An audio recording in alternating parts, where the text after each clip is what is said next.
Bonjour à tous, bienvenue sur Alpebh TV pour La Rencontre. Aujourd'hui, nous sommes à Laragne, au restaurant L'Araignée Gourmande. On va faire la connaissance de son chef, plutôt je dirais de son maître restaurateur.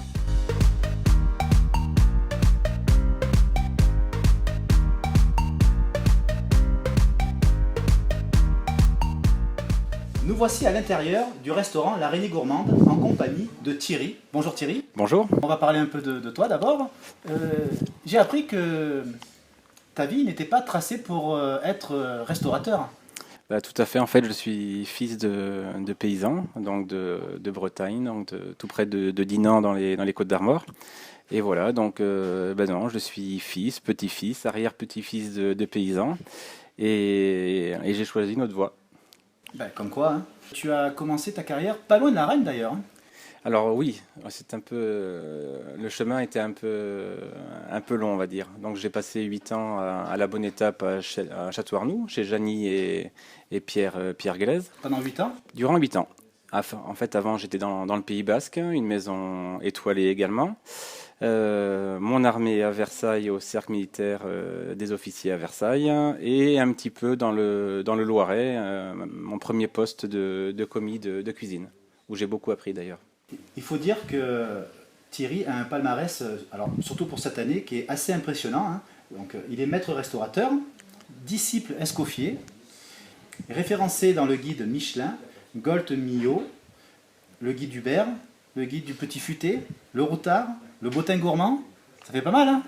C'est bien pour une petite table comme la nôtre.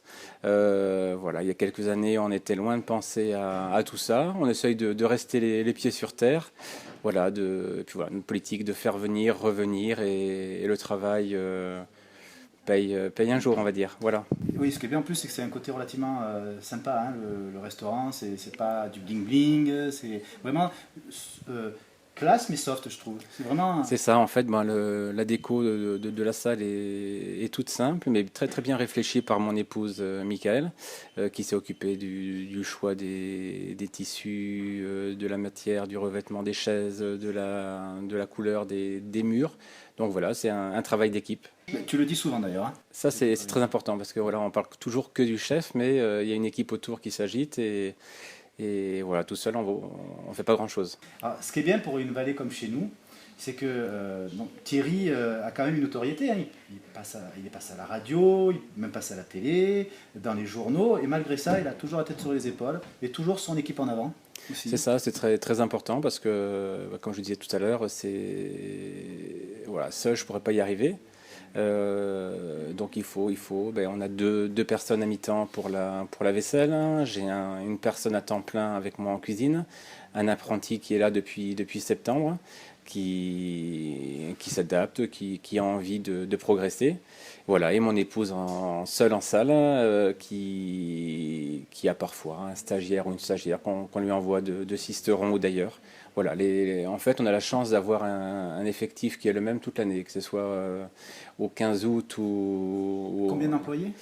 Donc mon épouse et moi, donc on est employés, on a 2 mi-temps et un temps plein. L'apprenti tient aussi un poste d'employé, parce que qui dit apprenti équivaut à un poste d'employé. Ah oui. Même si... Voilà, même s'il y a différentes aides et tout ça, mais donc on est quand même 5 à l'année, 5 tout le temps, pour que le navire aille dans le bon sens. C'est vrai qu'on voit dans la cuisine, c'est vraiment un travail d'équipe, hein. En plus ça court de partout, ça bouge de partout. C'est relativement sportif, hein. Vous devez être cuit après, cuit pour une cuisine. Vous devez être cuit quand même, hein, après un service, hein. En fait, ce qui se passe, c'est il faut être frais, il faut être vif, aussi bien physiquement que mentalement. Après, on n'est pas plus fort que d'autres. Il y a des jours où il y a des hauts et des bas. Après, voilà, nous, dans notre travail, c'est 2 services. C'est un service du midi, voilà, et après, et un deuxième le soir. Donc l'effort du midi est à oublier, on recommence le soir, et bon, voilà, c'est notre vie de cuisinier, de restaurateur. Donc Thierry, tu es maître restaurateur.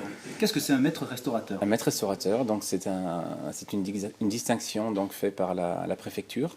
Ça consiste en fait à remplir, on va dire, un certain cahier des charges, c'est-à-dire qu'il ne suffit pas uniquement de bien servir ou ou de bien cuisiner, il faut une certaine traçabilité dans les produits. Tout ce qui est refroidissement, en fait c'est on va dire beaucoup d'administratif, beaucoup de papier.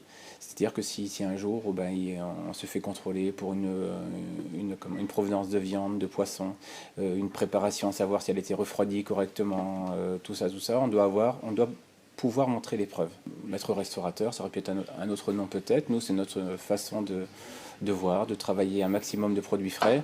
Comme je dis ici, on fait tout sauf les glaces, parce que la journée fait que 24 heures et voilà, on n'a pas lieu non plus de tout faire. Voilà, mais les préparations, les poissons arrivent frais, les viandes on les travaille également, on fait le pain aussi nous-mêmes. Bon, voilà, c'est un pain qui n'a rien à voir avec un pain de boulanger, mais ça nous occupe. Ça nous tient bien éveillés sur le long de la journée. C'est ce qu'on appelle une cuisine sincère, hein, produits locaux en plus. C'est ça. Frais. Hein, voilà, quand je dis que moi cuisine sincère, ça veut dire en fait une cuisine où il n'y a pas d'esbrouf. On ne peut pas endormir les clients avec des oliviers, avec une superbe vue, avec un petit plan d'eau, quelque chose. Non, il faut s'appliquer le mieux au fond de l'assiette. Il faut essayer de faire joli, chaud, assaisonné. Voilà, et puis c'est comme ça qu'on va essayer de durer.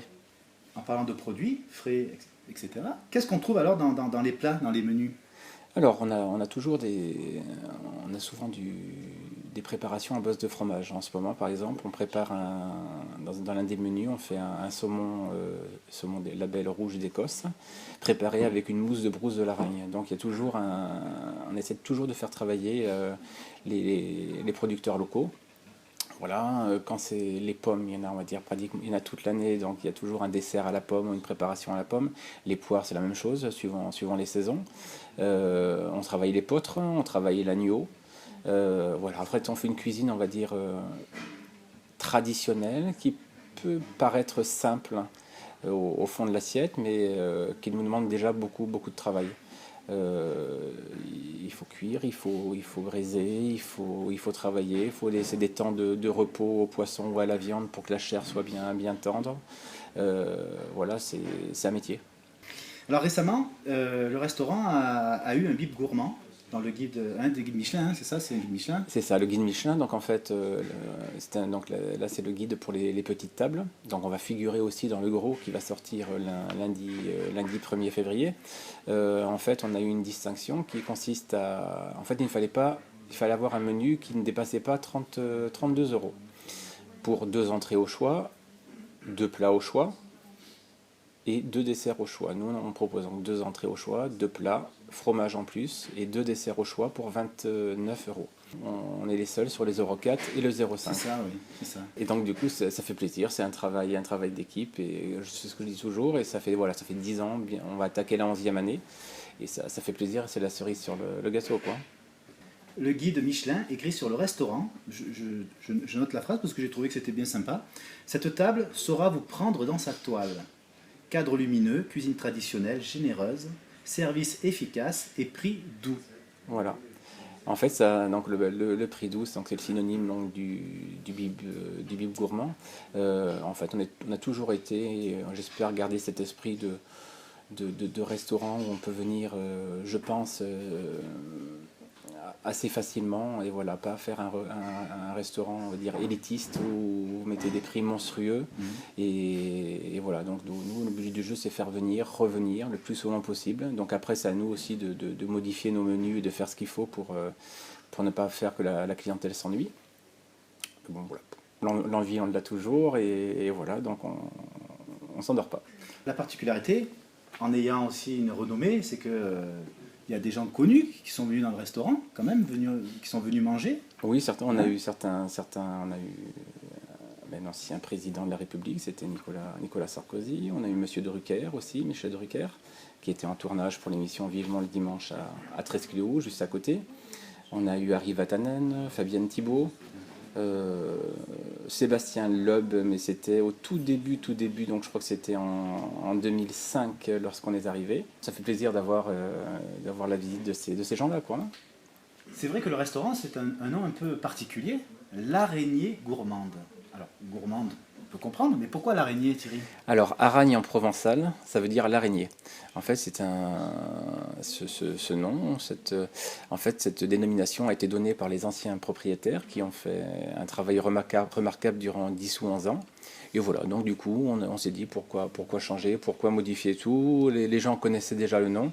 Voilà, et avec Mika, donc mon épouse, c'est vrai qu'au départ, on n'était que tous les deux, plus un apprenti au début. Donc on a modifié un petit peu, on a mis ça à notre sauce et puis on a tout gardé. Ben, je comprends mieux là. Pour conclure, un petit mot sur ton métier de cuisinier. Comme ça, vite fait. Alors, qu'est-ce qui te vient à la tête? Plaisir, envie, respect du produit et des clients. Vous avez la possibilité d'aller découvrir le restaurant sur Facebook ou sur le site internet, ainsi que le numéro de téléphone qui s'affiche pour pouvoir réserver, parce qu'il faut réserver. En fait, on a très peu de tables, c'est-à-dire on fait 25 à 30 couverts, on va jusqu'à 40, chose qu'on fait très très peu pour des groupes, mais on a un peu de demande, sans plus que ça. Donc en l'espace de quelques coups de téléphone, c'est vite bouclé, quoi. À l'image de la Saint-Valentin, de menus un peu spéciaux pour les réveillons ou autres, c'est vite la tempête. Ouais, donc c'est conseillé d'appeler toujours pour réserver. Thierry, merci beaucoup. Si vous voulez faire connaître une personne ou des activités dans la vallée du Buëch, vous pouvez écrire à l'adresse alpebuechtv@gmail.com. J'espère que ça vous a donné envie de venir déguster des bons plats. Thierry, à la prochaine, merci beaucoup. Merci à vous, merci d'être venu et bon courage. Aujourd'hui, nous sommes à Laragne. Bonjour à tous, aujourd'hui nous sommes à Laragne pour la rencontre d'Alpe Buëch TV, plus précisément à l'Araignée Gourmande, où nous allons rencontrer son chef, qui est connu pour son travail. N'importe quoi. Bonjour à tous, aujourd'hui nous sommes sur Alpe Buëch TV. Je vais pas y arriver. Bonjour à...